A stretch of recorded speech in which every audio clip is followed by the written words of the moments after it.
Let's see if you have the strength to finish what you started. One of the great things about having the last two games is that it gives us a lot of confidence, a lot of knowledge about what works. And so we can take that and we can start to push forward into new places. This is really the first one where we have two Spider-Men in the game at the same time. And so allowing them to have those divergent abilities that are a little bit different, that you have to know what you're getting into with each one, that you can solve different problems a little bit differently in combat, goes a long way towards what we can do. Both characters have a really strong arc, and we invest a lot into their story for each of them. And so I think, playing the game, you'll definitely see that each of them is in the right place. They have their own abilities. We present opportunities to the player to leverage their unique abilities as you go through each of those missions. And I think that it always ends up feeling like the right Spider-Man for the mission. Oh, you're not getting away that easy. I think there's still always that struggle for some of the characters. I mean, you can't have Spider-Man without him trying to balance between his personal life and his spider life. And so, I think for Peter, he's in a position where he's trying to find a way. He basically lost his job at the end of end of the first game, right, when Otto's lab shut down. And so he's trying to find how to move forward after May's death, and how to kind of put his life back together, on the personal side. And so there's a lot of, there's struggle for him there and moving forward with some of those things. On the Miles side, he's just about to graduate from high school, and he's got to figure out what he's going to do.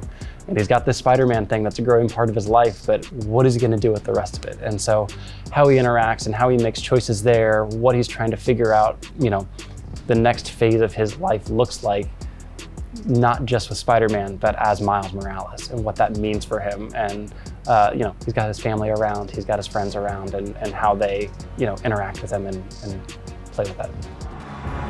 I'm just here to save my friend. I don't want to get too much into where we end up going with Venom for the most part, but I will say that it was really important for us to tell the right story for how the symbiote impacts Peter's life. We obviously show early or at the end of the first game and hear that there's some connection with the symbiote and Harry, and how they're trying to heal his sickness. And so what we really wanted to focus on was making sure that it felt like how the symbiote was interacting with Peter, and what that took him on, and the journey that he had to go through, and how that symbiote brings something out in him that maybe he hadn't exposed or hadn't really thought about much.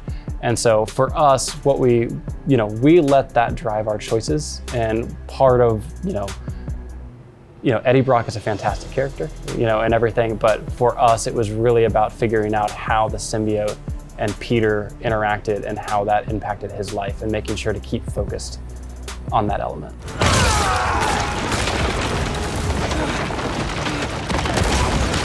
Having things like the symbiote abilities for Peter that kind of come in, that you can use strategically, that you can use as kind of a power move that didn't exist in the previous game, as a way that we can really allow players to express themselves, to have solutions to problems that might have existed in the last game that they didn't have good solutions for and had to use just base systems. So they can express themselves in a lot of new ways. Some other things that we really look for by introducing the parry mechanic and that defensive mechanic, we were able to really leverage that. It was really amazing to see what that did for our boss fights. So if you played the game today, you got a little taste of what the lizard fight might look like, and being able to have that one-on-one fight and have them force you to pay attention, to read the fight, to understand what the boss is doing, and to know which defensive move you have to use at the time, to know when to use your offensive moves. And the fact that every one of our bosses can respond to all of those abilities that the players have means that you're getting a better fight. You're getting a deeper fight, a more mechanically sound fight that is really allowing players to have those intimate fights that are really climatic. They still have great narrative driving every single one of them, but just the mechanics and the gameplay of it also is really, really satisfying, and really gives us the opportunity to do that in a much better way.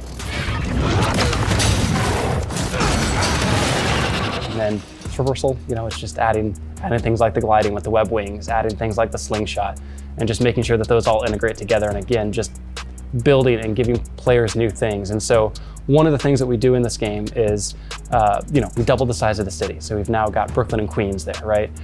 But Brooklyn and Queens they're not built like Manhattan is. You know, they're a lot lower, they've got a lot more trees, a lot of things like that. And then you've got the river in between. And we say, well, how do you traverse all of that? You know, you can just swing, but it doesn't always work. It's not always the optimal way to do it. And so having the opportunity to bring in the web wings, bring in the slingshot, and give you a sense of, oh, I can traverse different. There's a different personality to my traversal as I go around the city and go around the different places, and have that experience is something that is really new and really interesting and gives each of those 2 new boroughs kind of a new feel to how you experience it while still being Spider-Man.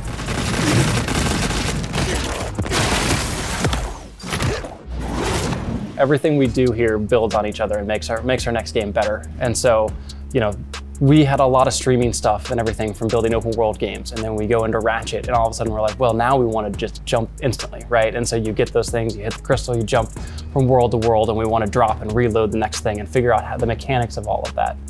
And so you get into, then we say, well, how can we use that? How can we use that in the next game? And so when we came into it and we looked at what the team was doing on Ratchet, and we looked at what we could do in this game, we said, well, they can jump, we can jump. You know, we've got all this technology. And so just moving it forward in that way definitely inspired us and allowed us to keep building. We've built so much new tech to take advantage of the PS5 and the ability to just stream so much in, that like our long views in this game are such a level up over what they were in the previous game. Because we put so much effort into tech for those views, for what those distant buildings look like, for adding new LEDs of those distant buildings, for making sure that our skyboxes and our atmospheres look fantastic, that we doubled the size of the city and still had to keep everything in memory, and still had to make it so that when you fast travel, we can load where you're gonna be in just instantly in under a second as you go in there. We've got our distant building system, which is our imposter system that we draw, and that's been upgraded to have new LEDs and things that we stream in. That's again the PS5 allowing us to swap that stuff out on the fly. We've done a bunch of work in terms of lighting. Our lighting engine has gotten a lot of passes and changes. We've done a lot of work on what our street lighting looks like and how that works and what the material responses are. We've gotten a better handle on ray tracing and more things being able to be ray traced and supported. We've got new things with our skyboxes in this game. Look ridiculous, and the way that our sky renders and the way that the light comes through in that, and the work that they've done to make sure that our open world looks really amazing at all the times of day that it shows up. And so, you know, we've got additional things with what we've done with foliage, what we've done with just the way that we leverage, you know, Houdini and procedural generation to get our ground planes and stuff looking great. So there's all kinds of elements, not to mention just how our characters look, how everything else looks that come into play to bring it together and make it really look next gen. And I feel like even looking at the remastered game, when we've played, you know, when I've been playing Spider-Man 2 for so long, and I go back and look at some of the old games, I'm like, I don't realize how much of a jump it is until you see it next to each other. You know, when you really A/B test it, you're like, wow, this is a huge jump in terms of fidelity, in terms of execution, in terms of just how clean everything looks. Such a beautiful